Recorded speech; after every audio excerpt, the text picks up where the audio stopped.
Okay, I'm not gonna lie, I didn't hear any of those ones y'all just called out. 32. Eric will make them like so relaxed. Yeah,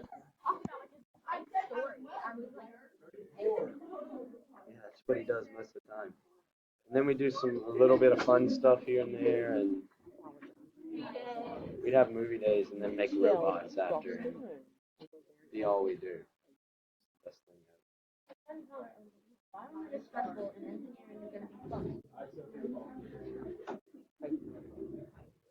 Okay.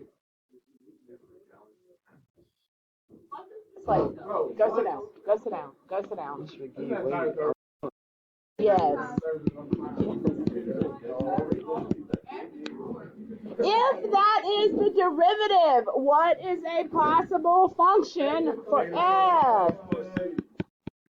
Negative cosine x plus c.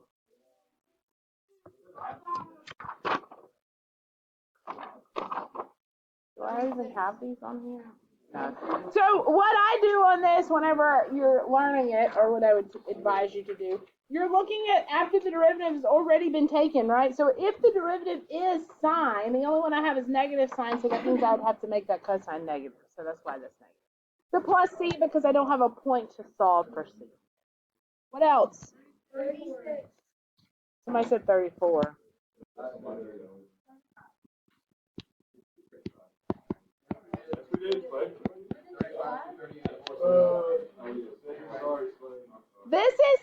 This domain restriction is simply for one that the bottom doesn't equal 0, and they already know what the antiderivative is going to be, so it's going to take that. Guys, I see lots of phones. I need y'all to put phones away. Put them in the pocket where they go.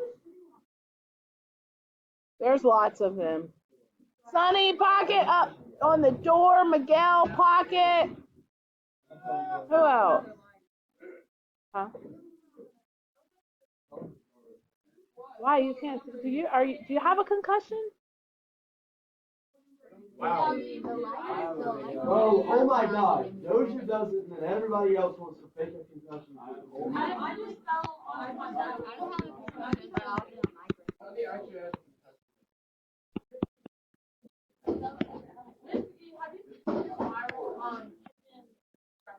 This is supposed to.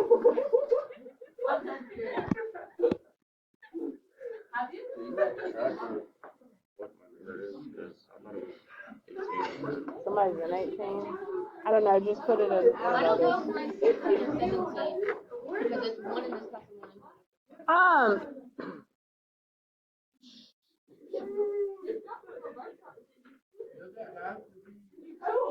I don't know why.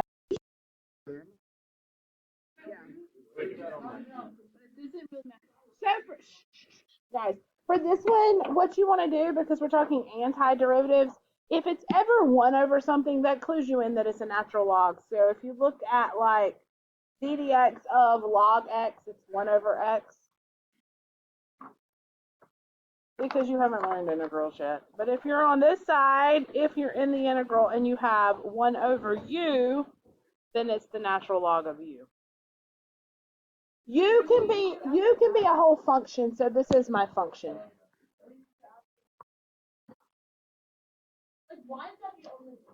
Yes, put them in.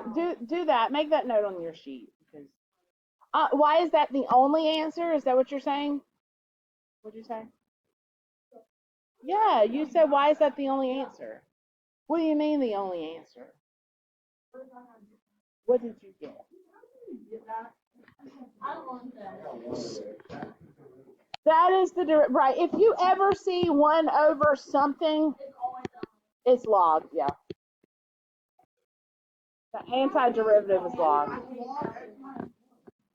It's always the log of the something. Because if you had ln x plus 2, what's the derivative? 1 over x plus 2. Chain it, the derivative. So it's always, that's just what log does with the derivative. Yeah. You always add the plus c because there could be any constant on the end because the derivative of a constant is 0. So when we do antiderivative and we go backwards, we always follow it with a plus c. All right. Yeah. You always make me nervous when you whisper, Wyatt, because I think I've done something wrong. Okay.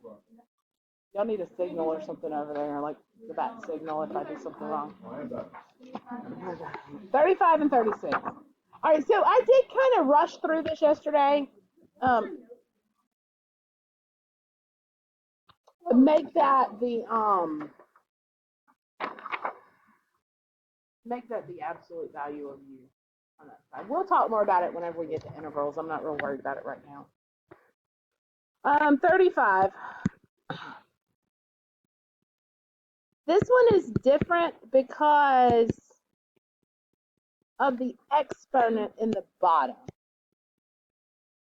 It is.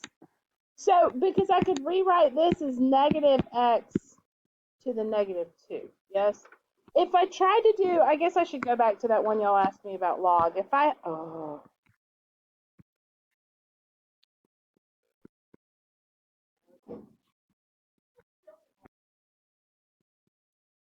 If the derivative was 1 over x, that's x to the negative 1, right?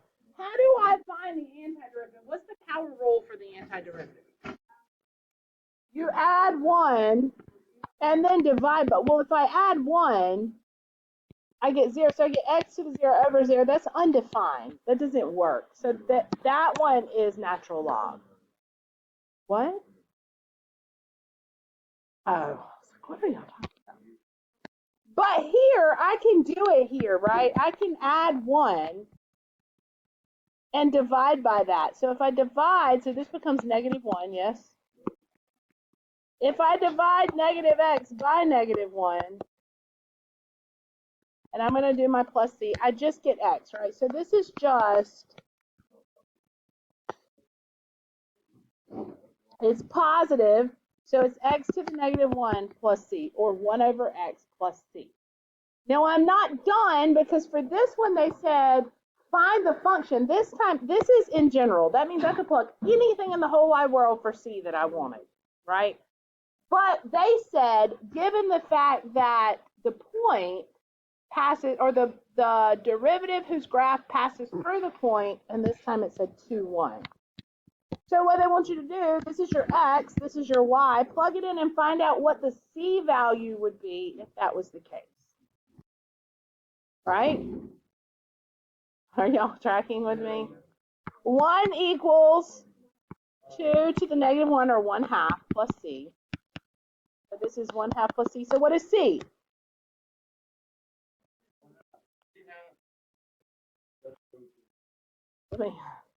Let me just do this real quick.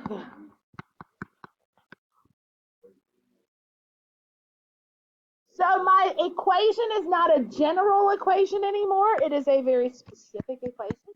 It is x to the negative 1, or 1 over x plus 1/2. Uh-oh.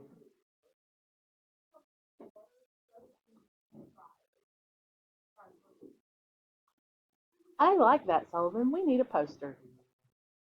I do. Well, just like y'all say everything else we talk about in here. Not going to use it. Yeah, we got. All right. What?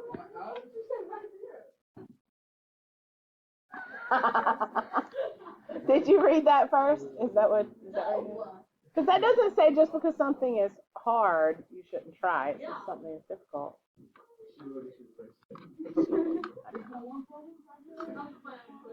You could have never told me that, and I would have really thought you just came up. Okay, going on. 36. Is that what y'all said? Okay, that one I do know. I know that one too. Okay, now I know the game, okay?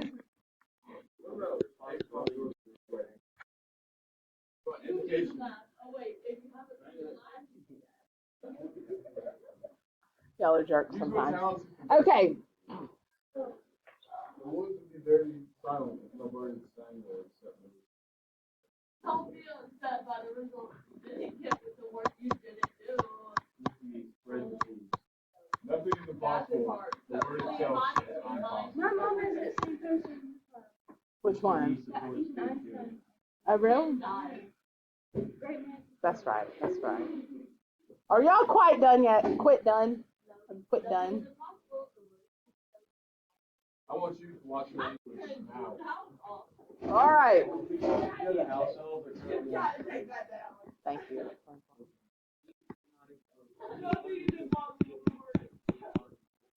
Miss Mays used to have it on her door.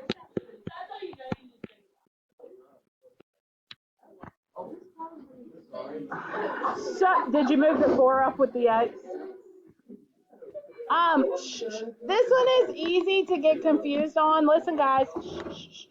Because what happens here is a lot of you have the tendency, if you move that up and change it to a negative exponent, as you probably need to do so that you can do the power of the. But you want it. The tendency is to want to move that 4 with it. Don't move the 4 with it. The 4 is its own piece down there. So now if I do power rule, I get 1/4. Yes. So I've got 1/4 x to the 1/4 divided by 1/4, which is the same thing as times 4, right? Multiplying by 4 over 1. So essentially, these are going to cancel out as what I'm going to do. This 1/4, whenever you add 1 to the exponent, whatever you get when you add 1, that's what you divide by. So I got 1/4, so I was dividing by 1. So the antiderivative, or f of x, is x to the 1/4 plus c. And now, how does what make me feel? I'm going to plug in and solve. It's a basketball player. So what is my equation? Oh, look, now I'm getting Gmail notifications. What? There's a late bus today. No. This late.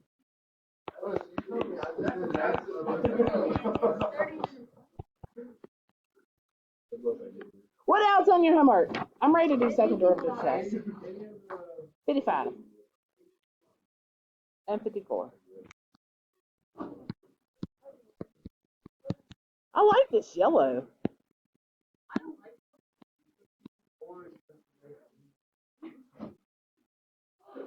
I don't even own any.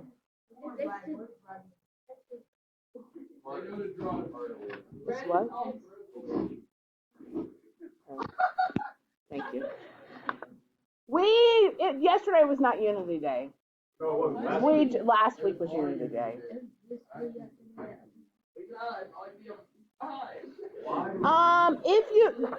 If you were finding the antiderivative, yes. But this one, so the question was, is this the one where I have to make it uppercase? And then would y'all stop it? The answer would be yes if I was finding the antiderivative, right, Logan? But I'm not actually finding the antiderivative. It's asking me on what interval is the function decreasing. So this is a sign analysis. This is a first derivative test. Yeah.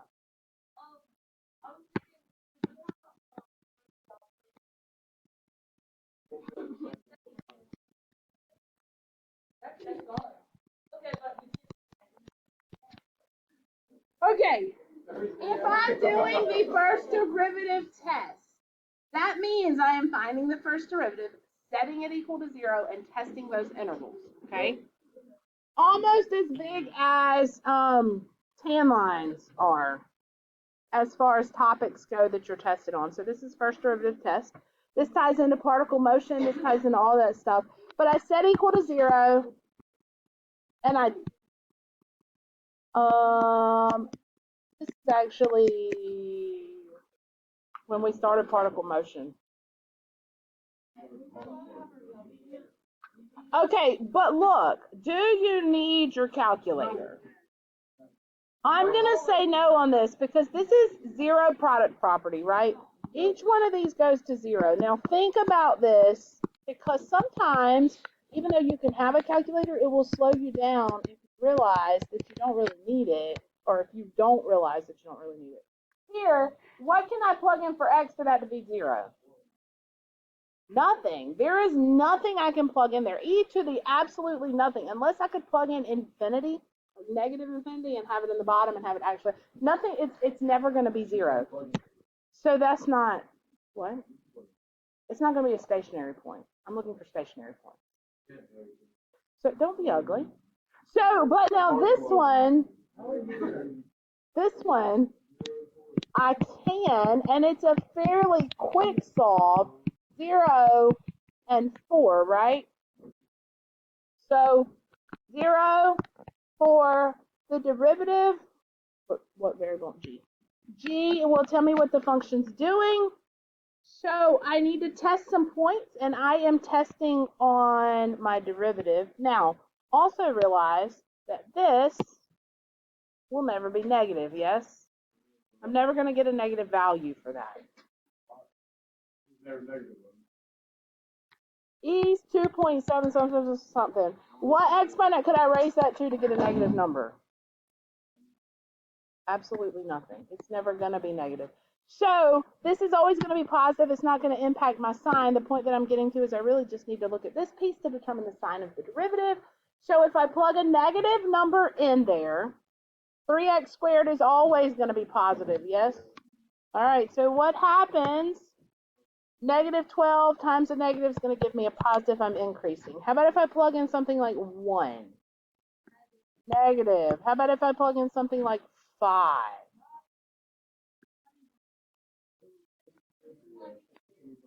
Either you plug it into this one or this one. If I plug in 5, I get a positive times a negative, which is a negative, right? No. Positive times a positive, which is positive. It is. Get with it, Stacy. No, because that's always going to be positive. So what interval am I decreasing? From 0 to 4. Again with the brackets, because that door, that both sides, that makes no sense to me. Increasing, decreasing is, and I think that's dumb, but okay. Yeah.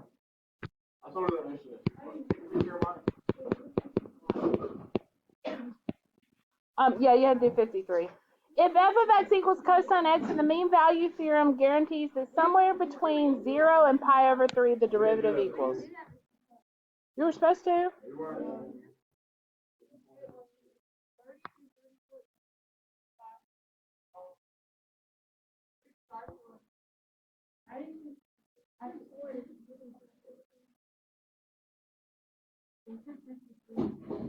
Said 53. Does anyone want to make a wager before we get here?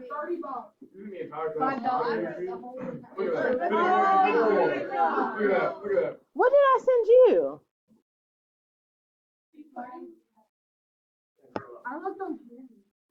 Okay, well, you were supposed to do 53.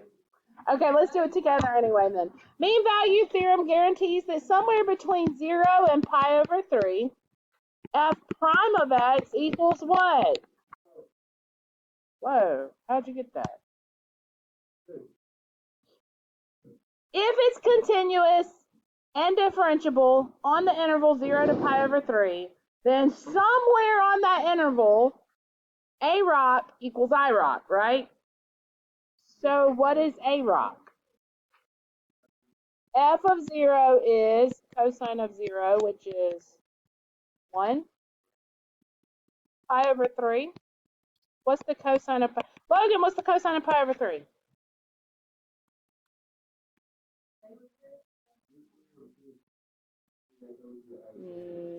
No, it's 1/2.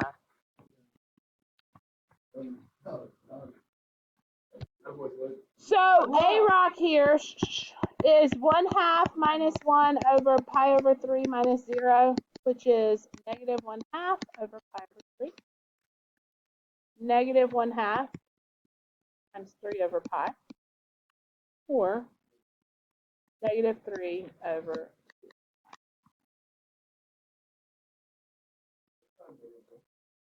No, it said the derivative must, so it's telling you I rock must equal what? Well, I know that I rock must equal a rock, so I found a rock. A rock was negative 3 over 2 pi. which was A.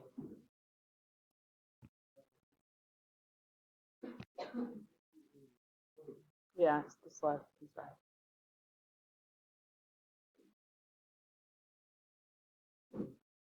All right, anything else before we move on?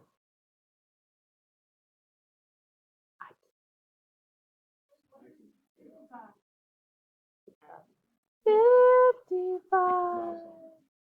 I'm making it my song. So everything.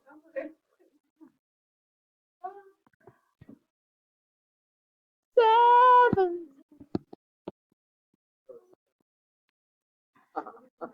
Get right up. Okay. Oh.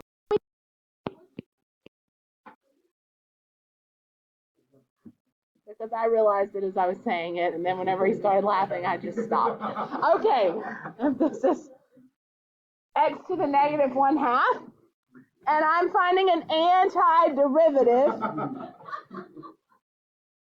Wow, it took y'all longer than it took me that time. You weren't thinking like that. All right. I didn't even start. Okay, so that's only when it's -1.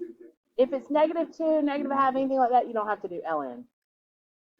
Only when it's 1 over x and this exponent is like 1 or 1 over x plus 2, and there's no, because whenever there is an exponent here, I can add 1 to it and divide, no problem. The reason you can't here is if you take -1 and add 1 to it, you get 0, and if you try to divide by 0, you get undefined. So that's why it's ln.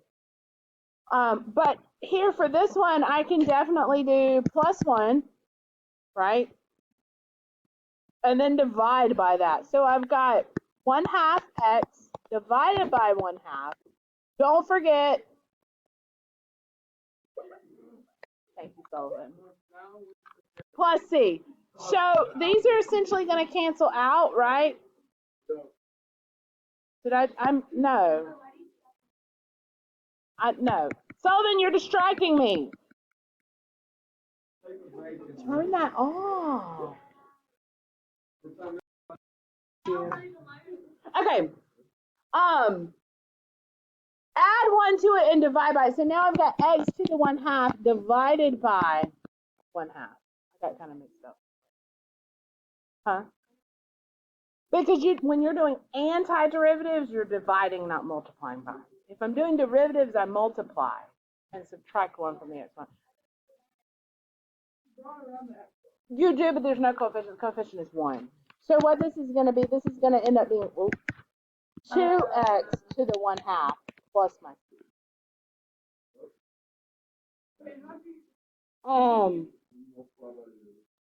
Which number is this?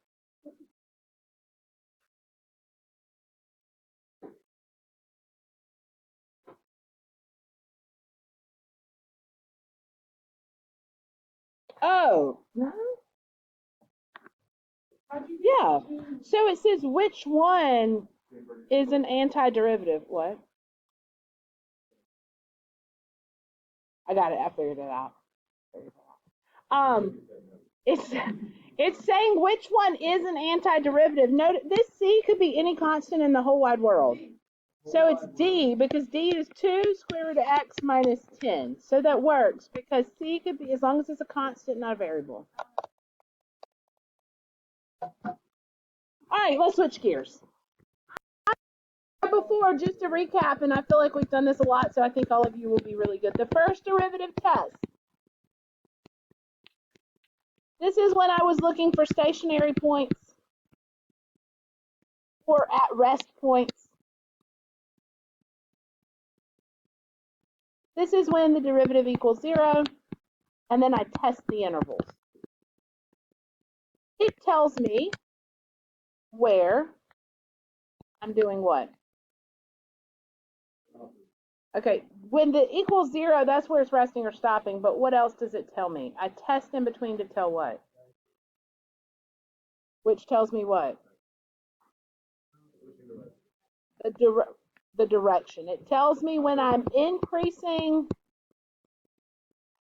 or decreasing, or the direction my bug is moving, or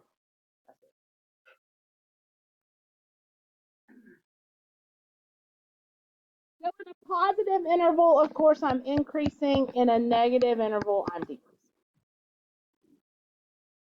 That's first derivative test. Y'all with me?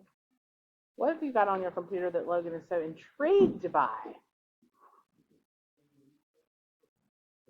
All right. Now, before I show you second derivative test, let me rewind back to pre-cal for just a minute. I forgot that we actually did this in pre-cal. Y'all can thank Kenzie because she reminded me that we did.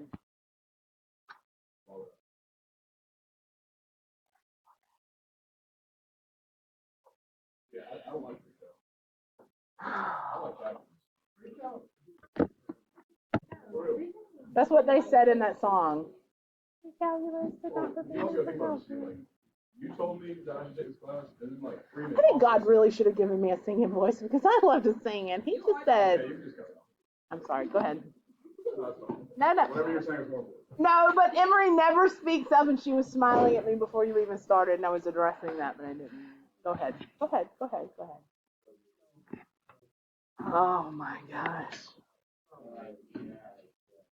All right.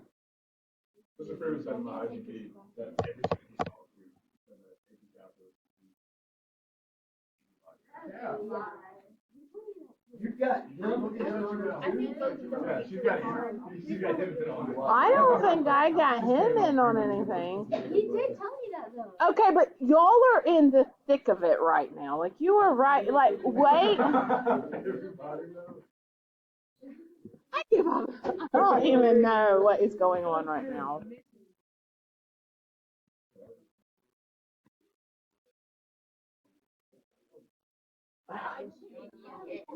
I think y'all will feel differently by the end of the course. I'm telling you, but you will. Do you like antiderivatives? How do you feel about the antiderivatives? I think you're going to find that laying the foundation has been difficult, but I think you'll find that it's going to wait till we get through with related rates and we start integral. Related rates are, but second derivative test is today's. But that first thing I outlined, I haven't talked about, I did first derivative test. But I want to rewind back to pre-cal for just a minute because we did a lot of function analysis in pre-cal, right? And so if this is my function, we talked about I'm increasing until I get to the maximum, right? And I'm doing this in pre-cal terms, remember. And I'm decreasing until I get to the minimum. And then I'm increasing. So there's my, right? And then I had something called concavity. Remember concavity? Yeah. Concave up or concave down, right? What would this area be? This is concave down. This is concave up. Do you remember the place where it changes concavity? Do you remember what that's called? The place where it changes concavity. It's actually happening about right here. Point of inflection.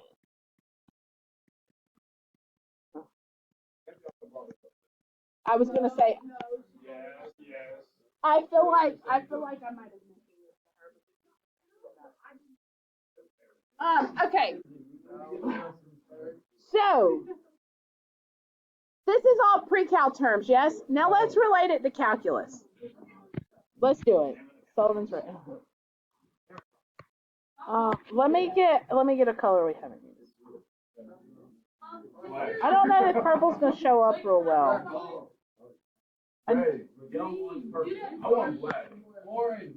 Wow, you picked white over black. Okay. You can't write black on black. No, you can't. Okay. Tell me in calculus terms what it means to be increasing. Positive derivative, positive slope. So that means the derivative is Positive. You're exactly right. Derivative is positive. This is going to be very helpful for you. I would definitely keep this as, and you might want to make it kind of big so you can reference it. This kind of brings it all together, in my opinion. All right, at the maximum, relate that to me. Derivative equals 0.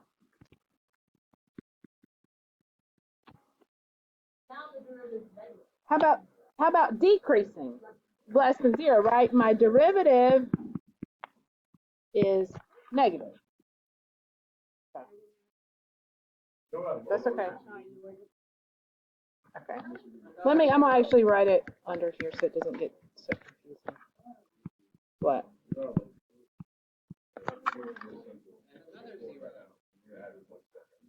I don't add anything. It's just the functions that you start analyzing. Oh, dojo show. Well, so what we're going to do is we're going to use the equations to kind of talk about what the graph looks like without graph.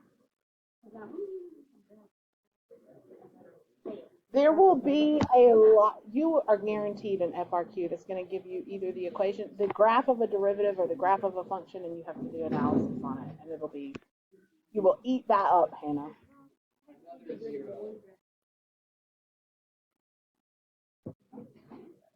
How about the minimum?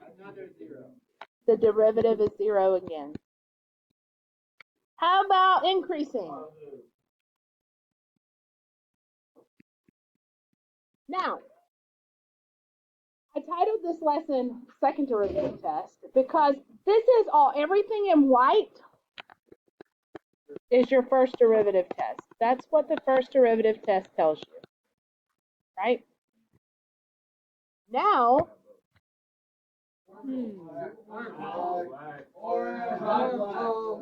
Gotta try it.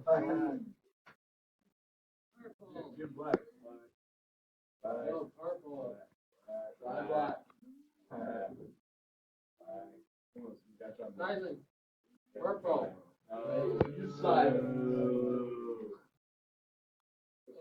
Refusing to choose black. the point of inflection is the point where the second derivative equals 0.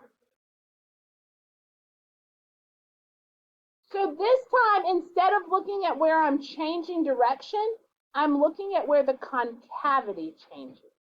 It's my possible point of inflection. It may or may not, depending on what happens. So knowing that the second derivative deals with concavity, what do you think the sign of the second derivative might be whenever I am concave down? Negative. I am eating up this little chart. This is nice. Concave up? Just saying. Concave up? Positive. This is the second derivative. I should make y'all a colored copy of this. It's so good. I've never done this before, but I'm liking it. It's good. Thank you. I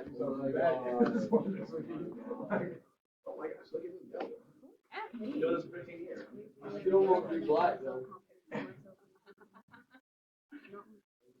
Well, I've done relationships, just written it out, but not on the graph.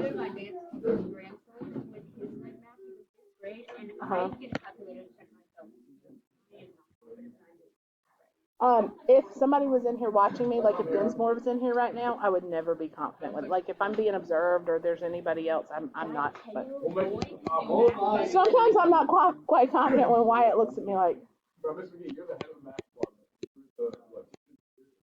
It doesn't matter.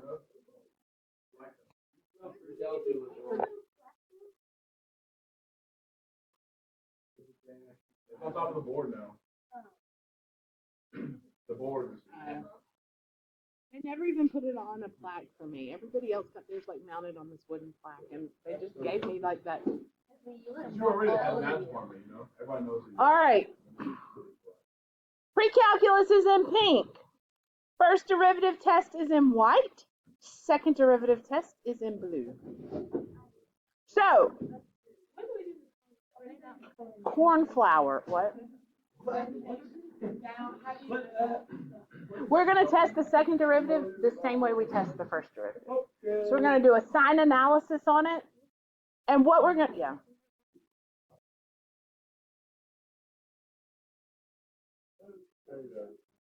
Yep. So we're going to do, we'll have analysis here where we'll have, there's my first derivative test. It always looks like this, right? And I'll do my positive, whatever it is.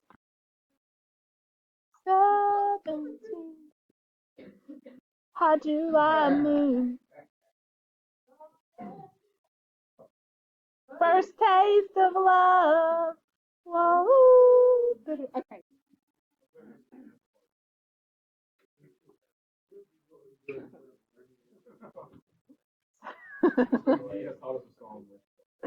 We will now take the second derivative, find the places where it may be positive or negative or whatever it is, and that will determine my concavity. And what we'll do also is plot them on top of each other so we can tell intervals on which I am increasing and concave down, decreasing and concave up, or neither, or whatever it is. All right.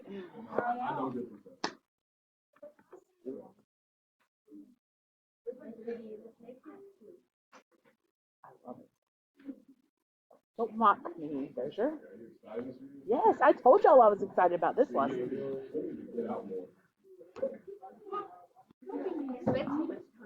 I'm definitely an introvert. Okay, I also like this little cornflower blue.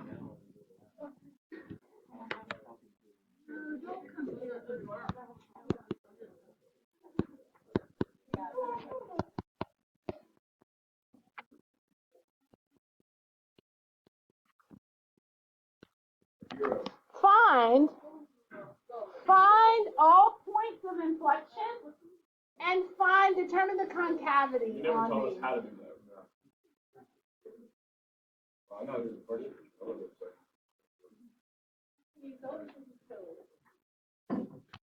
All right, can we do this one like together?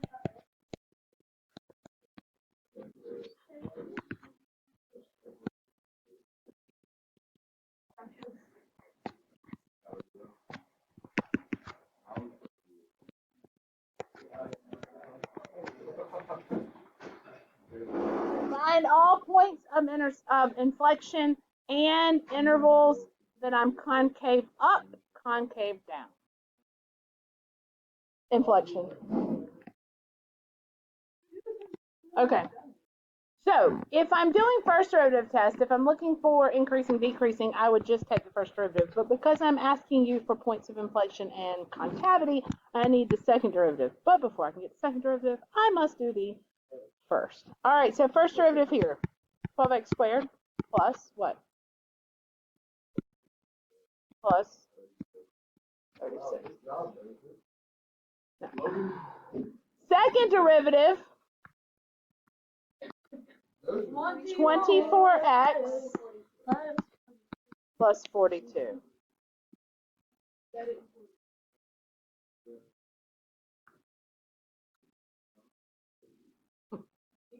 Apparently so does algebra 1 for other people. All right, set it equal to 0. That's exactly right.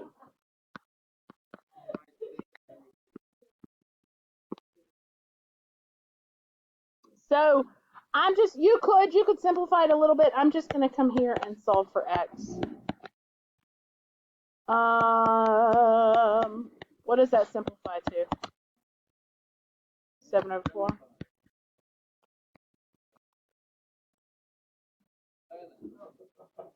All right, this time I'm a little bit different, right?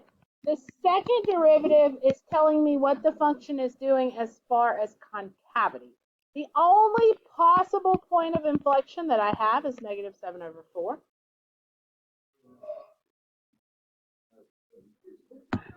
No.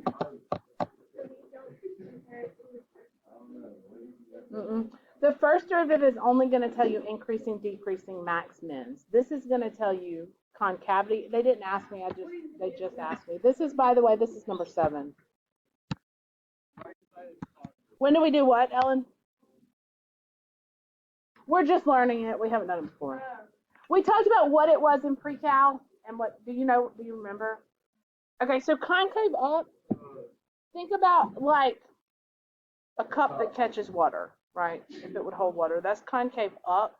Concave down would be if it couldn't hold water. Turn it over.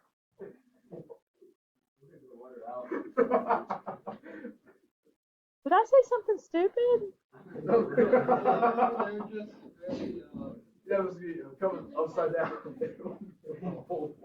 That's what I said. Why don't you just say umbrella?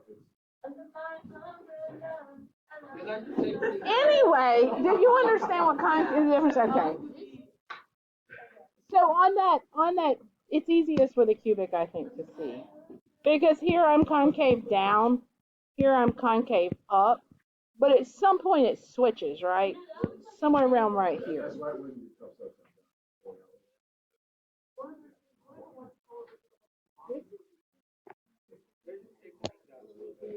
It's exactly the same, but I'm doing it with the second derivative, and this time positive says concave up, negative says concave down.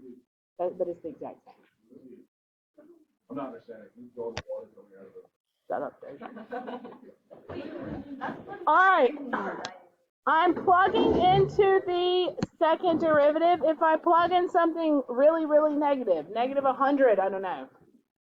It's negative, which tells me not decreasing, but concave down. And if I am really big, then I'm positive, which is concave up. These do use parentheses. That is not in debate anymore. I don't know why increasing, decreasing uses brackets and concavity uses parentheses, but it does. But I am concave down, negative infinity to negative 7/4. And I am concave up from negative 7/4 to infinity. And I do have one point of inflection.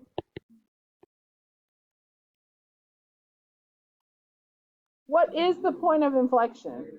Negative 7/4, but if I'm asked for the entire point,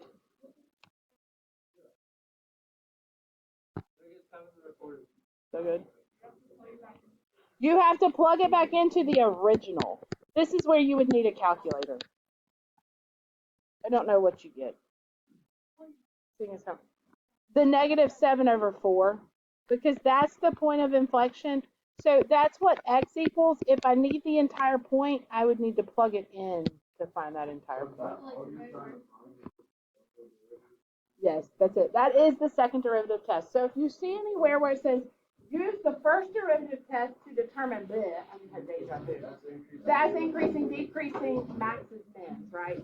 If you see something that says use the second derivative test to find concavity, that's this. I know. He does. All right, let me give you your homework. Oh my God. Wait, hold on. You're right on blood pressure.